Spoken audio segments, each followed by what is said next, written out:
যখন অভিনয় শুরু করলেন মানে আসলে কোঅপারেশন জায়গাটা কেমন ছিল যারা সহকর্মী ছিলেন? দেখেন এইটা একেকজনের পয়েন্ট অফ ভিউ বা একেকজনের পার্সপেক্টিভ একেক রকম। এইটা আসলে কারোটার সাথে কারোটা মিলবে না। আমি যদি বলি আমি রেডিওতে ছিলাম একটা লম্বা সময় ধরে। সেখান থেকে 2018 সালে ছবিয়াল থেকে ফোন দেয় একটা বিজ্ঞাপনের জন্য। সেই বিজ্ঞাপনটা করলাম। তারপর ফারুকী ভাইয়ের একটা ফিকশন ছিল আয়েশা। সেখান থেকে কল করলো আয়েশা একটা চরিত্রের জন্য, সেটা করা হলো। তারপর থেকে আসলে এই টিভি মিডিয়ার বা ভিজুয়াল যেটাই বলি না কেন সেখানে জার্নিটা শুরু। ছোটবেলার কি ইচ্ছা ছিল? রেডিও জকি হব এটা আমার ইচ্ছে ছিল ছোটবেলা থেকে, এবং এই ইচ্ছেটা আসলে আমি করেছি লম্বা 6-7 বছর এই প্রফেশনে ছিলাম। সো আমার নিজের ইচ্ছেটা এটাই ছিল যদি বলি। আর অন্যভাবে যদি বলি তাহলে থাকে না ছোটোবেলা থেকে ডাক্তার হব, ইঞ্জিনিয়ার হব, এই হব সেই হব, ওই ধরনের খুব একটা চিন্তা আমার মাথায় সবসময় যে সেট ছিল না আসলে খুব একটা বেশি। পরিবার থেকে কখনো কোনো প্রেশার ছিল না যে তোমাকে ওইটা হতে হবে বা এরকম কিছু?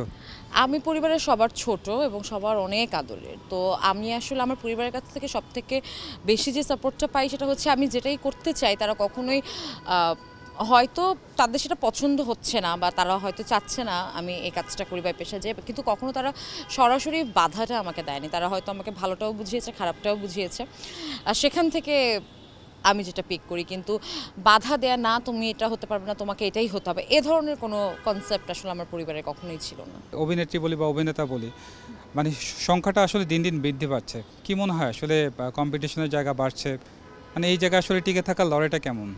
এ জায়গায় টিকে থাকার লড়াইটা আমি যতটুকু বুঝি সেটা হচ্ছে কি, আপনি যতদিন নিজের সাথে লড়াই করে যেতে পারবেন আপনি টিকে থাকতে পারবেন। যখন আপনি আরেকজনকে আসলে কম্পিটিশন মনে করে খুব বেশি নিজের সত্তাটাকে হারিয়ে ফেলবেন, তখন আসলে আপনি দৌড়ে পিছিয়ে যাবেন। অভিনয়ের জার্নিতে কখনো কোনো খারাপ অভিজ্ঞতা হয়েছে কিনা?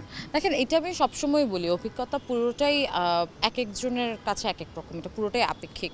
যেটা হয়তো আমার কাছে খারাপ, আরেকজনের কাছে সেই অভিজ্ঞতা ভালো হতে পারে, নোনতা হতে পারে, মিষ্টি হতে পারে।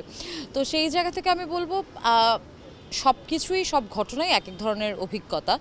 সেটাকে আসলে ভালো খারাপ বলে আমি আলাদা করতে চাই না। আমার কাছে মনে হয় এটা একটা অভিজ্ঞতা, এটাকে আমার এভাবে ডিল করতে হবে, ঠিক আছে আমি এভাবে ডিল করছি এই। ছোট পর্দা থেকে তো অনেকেই বড় পর্দায় কাজ করছেন এবং একটা স্বপ্নও থাকে অনেকের। আপনার তেমন কোনো স্বপ্ন আছে কিনা? বড় পর্দায় কাজ বলতে আমার একটা মুভি রিসেন্টলি রিলিজ পেলো, কাগজ। 12 জুলাই আমার দ্বিতীয় সিনেমা রিলিজ পাচ্ছে, দ্যাট ইজ আজব কারখানা। পরমব্রত চট্টোপাধ্যায়ের সাথে আমার প্রথম স্ক্রিন শেয়ার করা। শবনম ফেরদৌসী আপা একটা পরিচালক ছিলেন, সামিয়া জামান আপা প্রডিউসার ছিলেন। এবং বড় পর্দায় বলতে গেলে আসলে বড় পর্দার কাজটা একটু সময় বেশি দিতে হয়, নিজেদেরকে সময় দিতে হয়। এবং আমি কখনোই আসলে নিজেকে খুব একটা বেশি কমার্শিয়াল ঘরানার মানুষ ভাবি না। তো আমার জন্য বড় পর্দার গল্পটাও হতে হবে একটু ডিফারেন্ট ট্র্যাকের। সো সেরকম গল্প পেলে অবশ্যই বড় পর্দায় আমাকে দেখা যাবে। আর ডিরেক্টরদের একটা পছন্দের জায়গা থাকে যে আমি এই ক্যারেক্টারের জন্য এই অভিনেত্রীকে নিব। তো আপনি আসলে কোন ক্যারেক্টারে অভিনয় বেশি করে থাকেন? দেখেন, এইটা আসলে আমার মনে হয় না বলাটা ঠিক হবে, কারণ আমি সব ধরনের ক্যারেক্টারই অনেক বেশি স্বাচ্ছন্দ্য বোধ করি। আমি সব ধরনের ক্যারেক্টারই আসলে আমার যতক্ষণ পর্যন্ত কমফোর্ট জোন থাকবে আমি করব। সেখানে আসলে এটা ভালো, এটা খারাপ, এটা ভালো, এটা খারাপ, এইভাবে আমি বাঁচতে চাই না।